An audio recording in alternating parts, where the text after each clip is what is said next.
Today I thought we would do something fall festive and work on a wet felted project.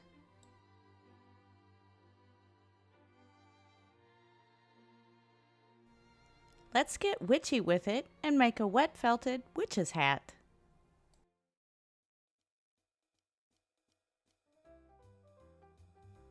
Now, it doesn't have to be a witch's hat. This could be a gnome's hat or some type of forest fairy doll that you've made.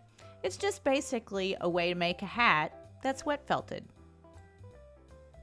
I am using wool that has been processed into a bat.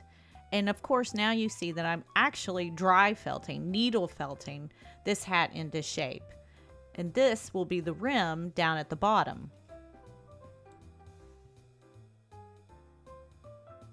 Remember to lift your projects off of your felting mat ever so often so it doesn't stick. I am fiddling with it here to see if I need to add or take away some. Well, I needed to add some in some places.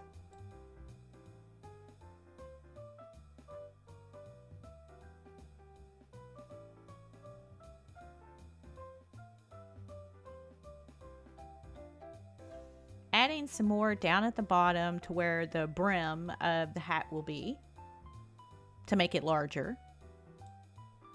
I have found that making it larger at the brim, you can't get it too large for one reason, because when you are wet felting, it shrinks up quite a bit and pretty fast.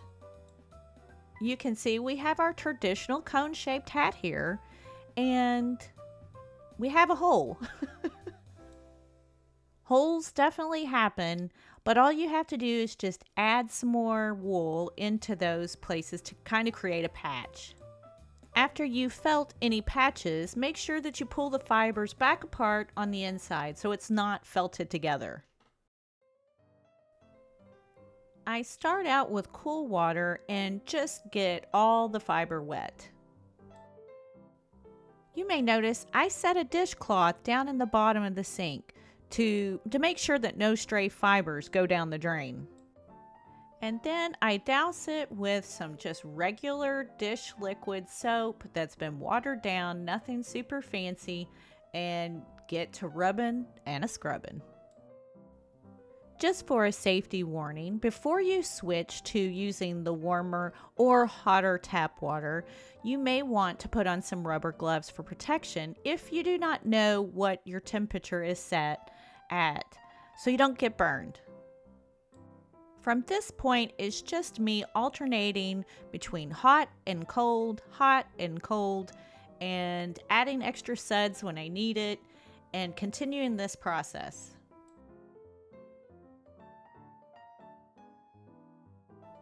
Okay, so I still have some holes, but I kind of did that on purpose because I wanted to tell you how to fix that, or to make it seem like you intentionally did it. You probably have noticed that the hat is shrinking. It's getting a lot smaller. Alternating between hot and cold helped do that to shrink the fiber and wet felt it together. The whole process took me about 13 minutes. If you end up with holes in your project, don't worry about it. It'll be okay. Let's get some supplies together that might make this look like you did it all on purpose. If you like to make other witchy things, I would like to suggest you to go over to Latefoot Felt's YouTube channel. She is making the 3 witches, you know, from Hocus Pocus, and they are fantastic. While we were gathering up our supplies, I remembered something else that we like to make with witches, and that's brooms. And this particular little segment is how I like to create my pine branch broom. Real simple, real easy, and fun to do. I often use fabric type glues, mostly because they dry really fast. I often gather my pine branches 6 to 7 months or even a year before I actually use them and let them dry out. This one was a little bit skimpy. I probably wouldn't really use it for a doll that I was going to sell because it's not very full. But for an example's sake, I used this one. All right, let's fix these holes. Obviously, one way that you could fix the holes is you could add more wool fiber on the inside and needle felt it in. And you can also extend the brim to make it larger if you needed to.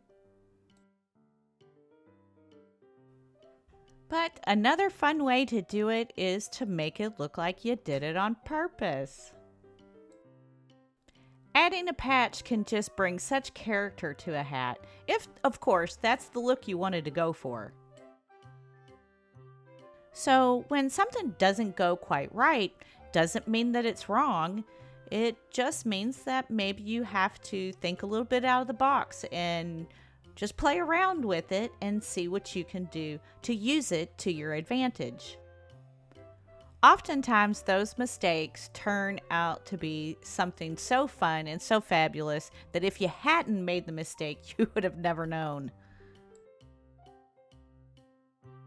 Just playing around and seeing what will happen, I decided I wonder what it would look like if I just made this top hole more visible.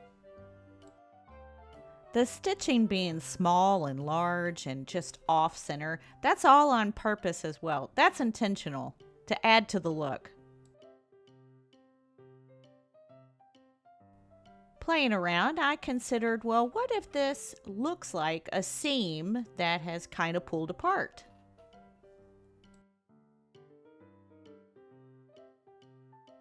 I decided to undo it. I didn't like the look, but I think this might be something I might revisit in the future and maybe try it again, and maybe I might like it for my next project.